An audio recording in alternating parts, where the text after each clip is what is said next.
ত্রিপুরায় বিভিন্ন প্রান্তে রাস্তাঘাটের বেহাল চিত্র নিয়ে সাধারণ মানুষের ক্ষোভ ক্রমশই বাড়ছে। শহর থেকে গ্রাম প্রায় সর্বত্রই একই সমস্যা চোখে পড়ছে। আর তারই এক প্রকট উদাহরণ রাজ্যের দ্বিতীয় বাণিজ্য শহর তথা উত্তর ত্রিপুরা জেলার ধর্মনগর শহরের অন্যতম ব্যস্ত এলাকা college road. College road Chowmuhani থেকে কলেজে যাওয়ার ব্রিজ পর্যন্ত প্রায় আধা কিলোমিটার রাস্তা দীর্ঘদিন ধরেই ভাঙাচোরা অবস্থায় পড়ে রয়েছে। রাস্তার বিভিন্ন অংশে তৈরি হয়েছে বড় বড় গর্ত। সামান্য বৃষ্টিতেই সেখানে জমে থাকে কাদা ও জল, ফলে প্রত্যেক দিন চরম দুর্ভোগের মুখে পড়তে হচ্ছে পথচারী, স্কুল কলেজের ছাত্রছাত্রী, যানবাহন চালক এবং স্থানীয় বাসিন্দাদের। দেখাচ্ছে ছবিতে স্পষ্টই একেবারে পরিষ্কার হচ্ছে যে কিভাবে দিনের পর দিন সেখানকার মানুষ চরম ভোগান্তিতে রয়েছেন এবং স্কুল কলেজ পড়ুয়া থেকে শুরু করে সেখানকার স্থানীয় মানুষরা দিনের পর দিন কিন্তু বিভিন্ন সমস্যার মধ্য দিয়ে যাতায়াত করছেন।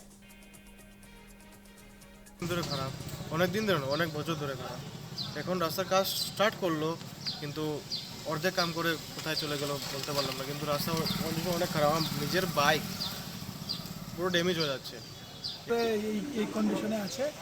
অ্যাকচুয়ালি এখানে আমি দেখছি মানে কন্টিনিউয়াসলি এখানে যানজট থাকার কারণ, আর রাস্তাটা জল যাওয়ার ব্যবস্থা নেই। তার ধরুন রাস্তাটা খুবই খারাপ কন্ডিশনে আছে, খারাপ কন্ডিশনে আছে রাস্তাটা। আপাতত দেখছি এটা ইটসোলিংয়ের রাস্তা দেওয়া হয়েছে। এই নিয়ে বিস্তারিত জানবো, সরাসরি রয়েছেন আমাদের প্রতিনিধি কিশোর রঞ্জন হোর। কিশোরের কাছে যাব। কিশোর, যে ছবি আমরা দেখলাম ধর্মনগরের কলেজ রোডের, একেবারে বেহাল অবস্থা, বেহাল রাস্তা, এবং যার জন্য দিনের পর দিন ভোগান্তিতে পথচারী এবং পরিয়ারাজ। স্থানীয় প্রশাসন কেন এই রাস্তার জন্য কোনো কাজ করছেন না, বা সেখানকার মানুষের আর কি কি অভিযোগ রয়েছে, কি জানতে পারছো?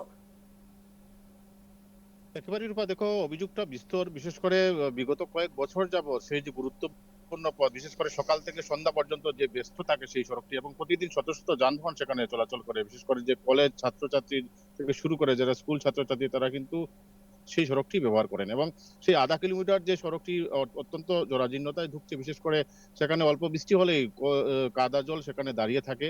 তা নিয়ে তারা একাধিকবার দাবি জানিয়েছেন, লিখিত জানিয়েছেন, এবং সংশ্লিষ্ট দপ্তরের কাছে অভিযোগ জানিয়েছেন, কিন্তু কার্যত কোনো পদক্ষেপ গ্রহণ করা হয়নি বলে অভিযোগ। পরবর্তীতে একেবারে একেবারে আমি তোমার কাছ থেকে জানতে যাব, যারা পুরো কর্তৃপক্ষ রয়েছে বা সেখানকার যারা কাউন্সিলর রয়েছে এবং যারা যিনি বিধায়ক রয়েছেন, তার কি নজর পড়ছে না এই কলেজ রোডে? একেবারে দেখো, পরবর্তীতে সেই অভিযোগের ভিত্তিতে পুর পরিষদের তরফে সেই রাস্তার আধা কিলোমিটার রাস্তার দুপাশেই সেখানে ইটসোলিং করে দেওয়া হয়। কিন্তু সেই ইটসোলিং করার পরবর্তীতে সাধারণ জনগণ কিছুটা স্বস্তি আসলো তাদের মনে, যে স্বাভাবিকভাবে মানে সেখান দিকে তো পর্যন্ত হাঁটা যাবে, সেইটুকু তাদের স্বস্তি আসে। কিন্তু দেখা গেল কি, সেখানকার যে স্থানীয় কিছু মোটর পার্টসের দোকান সহ একাধিক সেখানে গাড়ি শোরুম রয়েছে, তাদের সেই গাড়ি রাস্তার উপর, সেই ইটসোলিং এর উপর তারা দাঁড় করিয়ে রাখছে। স্বাভাবিকভাবে স্থানীয় জনগণ কার্যত তাদের যে দীর্ঘদিনের যে তাদের যে সেই কাদা জল সহ সেখানে যে এক হাঁটু জল পেরিয়ে যে যাবার যে তার প্রচলন ছিল, সেই একই কায়দায় কিন্তু পুনরায় তারা যেতে হচ্ছে।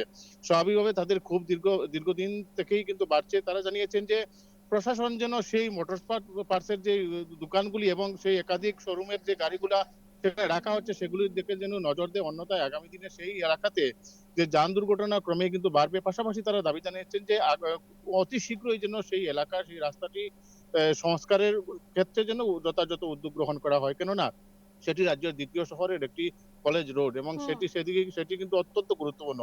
তো সব মিলিয়ে বলা চলে যে রাজ্যের বিভিন্ন প্রান্তের, শহর থেকে গ্রাম, মানে সব দিকেই কিন্তু রাস্তার বেহাল দশা। তারই কিন্তু একটি জ্বলন্ত উদাহরণ সেই দ্বিতীয় শহর, ত্রিপুরার দ্বিতীয় শহর ধর্মনগরের সেই কলেজ রোড। এবং এখন দেখার বিষয়, সংশ্লিষ্ট দপ্তর বলো বা পুর পরিষদ সেই যে জরাজীর্ণ আধা কিলোমিটার রাস্তা সংস্কারে কি পদক্ষেপ গ্রহণ করে, এবং যে রাস্তার ধারে ইটসোলিং এর উপর দাঁড়িয়ে থাকা গাড়িগুলির বিরুদ্ধে কি পদক্ষেপ গ্রহণ করে প্রশাসন, সেদিকে তাকিয়ে কিন্তু গোটা সেখানকার স্থানীয় জনগণ থেকে শুরু করে কলেজ পড়ুয়া ছাত্রছাত্রীরা। সুপা, বেশ বেশ, ধন্যবাদ কিশোর।